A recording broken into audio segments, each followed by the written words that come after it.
Morning, सुप्रभात, वंदे मातरम विद्यार्थी मित्रों। मैं आनंद सर अपने YouTube channel make account easy with Anand sir में आपका हार्दिक स्वागत करता हूं। दोस्तों, हम लोग अकाउंट पार्ट 1 पूरा कर चुके हैं और अकाउंट पार्ट 2 के भी लगभग सभी चैप्टरों को पूरा करने जा रहे हैं। धीरे धीरे करके हम सभी चैप्टर खत्म कर रहे हैं। व्यवहारिक प्रश्न वाला अगर चैप्टर की बात करूं, जिसमें हमें गणना करने वाले प्रश्न यानी हल करने वाले जो प्रश्न हैं, ऐसे प्रश्न वाले अगर चैप्टर की बात करूं तो सिर्फ हमारा 2 ही चैप्टर बाकी रहेगा। चैप्टर नंबर 5 जो वार्षिक हिसाब का है, यानी धनधाकीय इकाई का वित्तीय पत्रक, जिसे एक पाठ लिखा हुआ है, हम वार्षिक हिसाब के नाम से जानते हैं।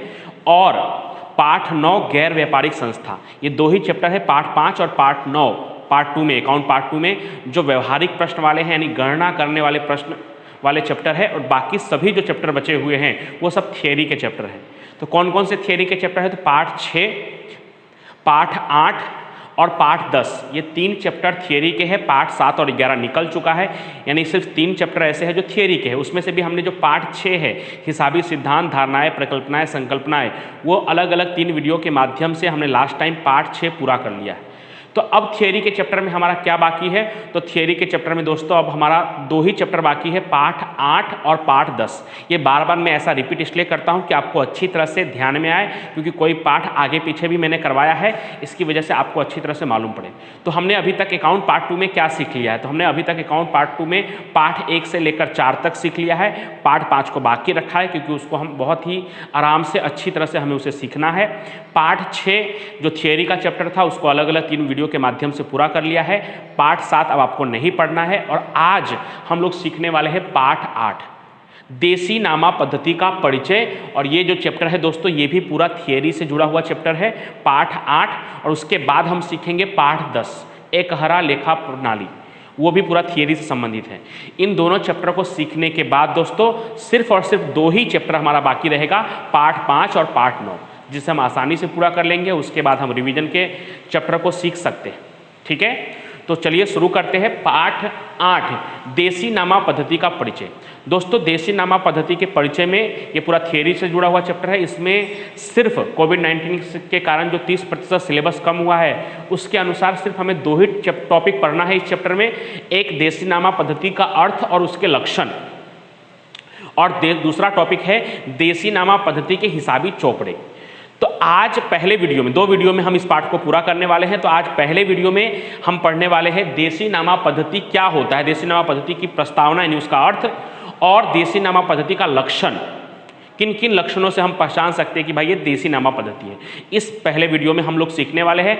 आज का जो वीडियो है थियरी से संबंधित है, और इसको प्रस्तुत किया है हमारे स्कूल में बीएड के इंटर्नशिप के लिए आई हुई माधुरी यादव टीचर ने। माधुरी यादव टीचर ने एक्स रिकॉर्डर की मदद से इस चैप्टर का जो थियरी है, देसी नामा पद्धति का प्रस्तावना और उसका परिचय, साथ ही साथ देसी नामा पद्धति का लक्षण, इसको एक्स रिकॉर्डर के माध्यम से आपके लिए बनाया है और मैं आपके सामने प्रस्तुत कर रहा हूं। तो इस वीडियो को आप शुरू से लेकर लास्ट तक देखें, और वीडियो में बताए गए टॉपिक जो देसी नामा पद्धति का प्रस्तावना है उसके 2-3 लाइन, और उसके जो लक्षण हैं उन सभी लक्षणों के बारे में आपको नोट कर लेना है, लिख लेना है, याद कर लेना है। तो चलिए अब आगे से माधुरी यादव टीचर द्वारा तैयार किया गया वीडियो, वो आप पूरा लास्ट तक देखिए। आपको वीडियो पसंद आए तो लाइक करिए, कमेंट कीजिए और शेयर कीजिए। Thank you so much. Good morning विद्यार्थी मित्रों, वंदे मातरम। श्री महावीर विद्या मंदिर ट्रस्ट बीएड कॉलेज पांडेसरा सूरत, विषय नामा के मूल तत्व। विद्यार्थी मित्रों, आज हम पाठ 8 देसी नामा पद्धति परिचय के बारे में अभ्यास करेंगे। चलिए हम सबसे पहले प्रस्तावना से शुरू करते हैं। नामा लिखने के लिए 2 पद्धतियाँ प्रचलित है। नामा लिखने के लिए कितनी पद्धतियाँ प्रचलित हैं? 2। एक द्विलेखा नामा पद्धति, दूसरा देसी नामा पद्धति। देसी नामा पद्धति यह हिसाब लिखने के लिए भारत की अति प्राचीन पद्धति है। यह पद्धति द्विलेखा नामा पद्धति से भी अधिक पुरानी है।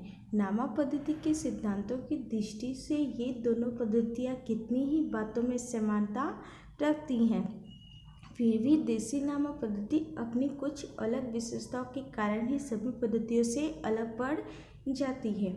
इस पद्धति में हिसाबी चौपड़े को बही के रूप में जाना जाता है, इसलिए यह पद्धति बही खाता पद्धति के रूप में जानी जाती है। देसी नामा पद्धति से हिसाब लिखना और समझना खूब सरल है। देसीनामा पद्धति के लक्षण। पहला है चौपड़ा। देसीनामा के चौपड़े लाल रंग के कपड़े के पुट्ठे वाले होते हैं। इस सिल्क के ऊपर मोटे डोरे की सिलाई के द्वारा डिजाइन बनाई होती है। यह चौपड़े ऊर्ध्व सफ़ेद और सादे कागज वाले तथा डोरे से बंधे हुए होते हैं। वर्तमान समय में लाइन खींचे हुए चौपड़े का उपयोग किया जाता है। तो विद्यार्थी मित्रों, जो देसीनामा के चौपड़े लाल रंग के कपड़े के पुट्ठे वाले होते हैं। ऊपर मोटे डोरे से सिलाई के द्वारा डिजाइन की हुई होती है और चौपड़े ऊर्ध्व सफ़ेद और सादे कागज वाले होते हैं और डोरे से बंधे हुए होते हैं। वर्तमान में लाइन खींचे हुए चौपड़े का उपयोग किया जाता है। तो विद्यार्थी मित्रों, आपके स्लाइड में 2 बुक दिख रही हैं, तो वो देसीनामा पद्धति के बुक के एग्जाम्पल ले सकते हैं कि देसीनामा के चौपड़े ऐसे ही दिखते हैं। आप किराने की दुकान पे, मेडिकल की दुकान पे, बहुत सारी दुकान पे जाओगे तो देखोगे कि व्यापारी जो होते हैं वो अपने चौपड़े में नोट करते हैं, तो वो देसीनामा के चौपड़े ही होते हैं जो लाल रंग के होते हैं और मतलब पुट्ठे वाले होते हैं और डोरों से सिलाई की हुई होती है। तो वो देसीनामा के चौपड़े ही होते हैं। दूसरा है विक्रम संवत। देसीनामा समानता विक्रम संवत अर्थात कार्तिक शुद्ध नूतन वर्ष एकम से अश्विन वद अमावस्या यानी दीपावली तक एक वर्ष के लिए लिखा जाता है। आयकर कानून के अनुसार देसीनामा पद्धति में भी हिसाब वित्तीय वर्ष का 1/4 से 31/3 लिखा जाता है। तो आयकर कानून के अनुसार देसीनामा पद्धति में भी हिसाबी वित्तीय वर्ष का तारीख 1/4/31/3 से लिखा जाता है।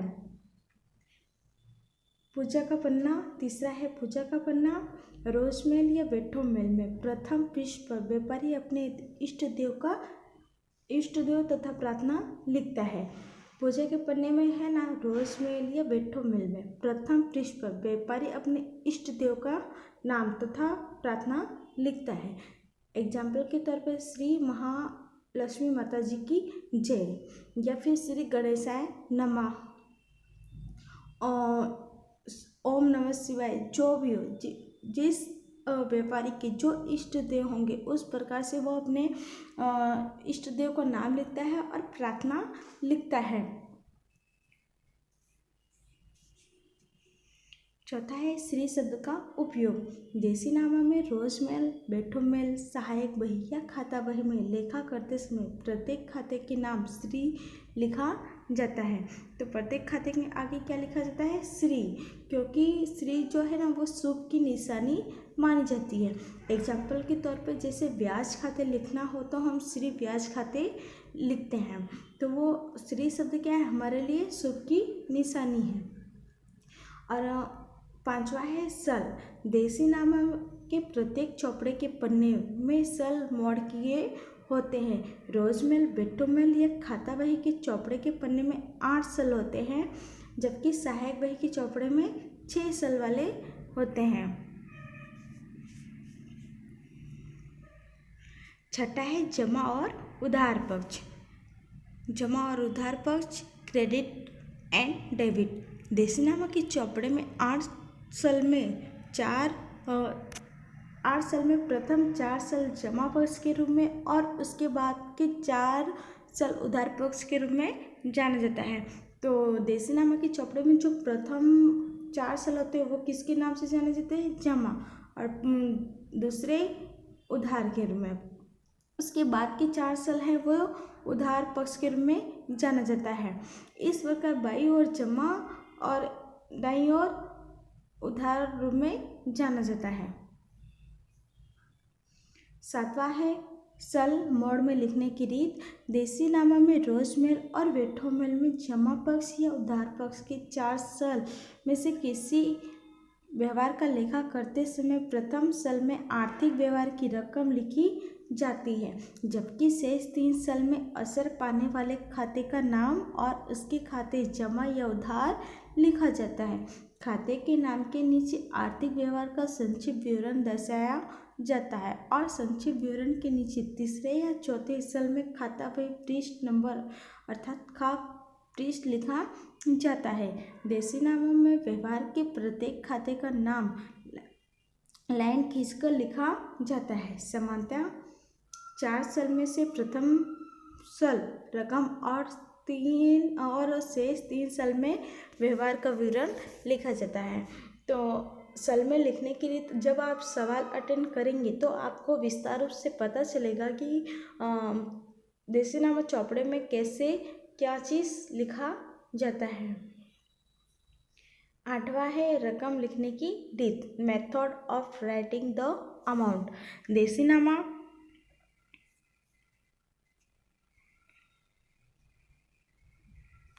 देसी नामा में रकम लिखते समय रुपए और पैसे के रकम के बीच ऐसी निशानी की जाती है जिसे होलायो अथवा ओलायो के रूप में जाना जाता है, जबकि अब रुपए और पैसे के बीच बराबर की निशानी भी कर सकते हैं। किसकी बराबर की निशानी भी कर सकते हैं।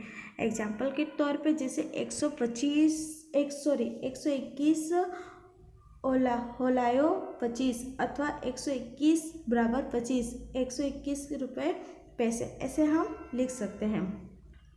9वां है भाषा। देसी नामा पद्धति में उसकी हिसाबी चौपड़े प्रादेशिक भाषा में लिखे जाते हैं। देसी नामा के जो हिसाबी चौपड़े होते हैं उसके किस भाषा में लिखे जाते हैं? प्रादेशिक भाषा में। जैसे गुजरात में देसी नामा गुजराती भाषा में लिखा जाता है। 10वां है स्याही। देसी नामा अधिकांशतः काली स्याही से लिखा जाता है, जबकि अब नीली स्याही का भी उपयोग करने लगे हैं। तो पहले देसी नामा में अधिकांशतः काली स्याही का उपयोग करते थे, जबकि अब हम अधिकतर नीली स्याही का उपयोग कर रहे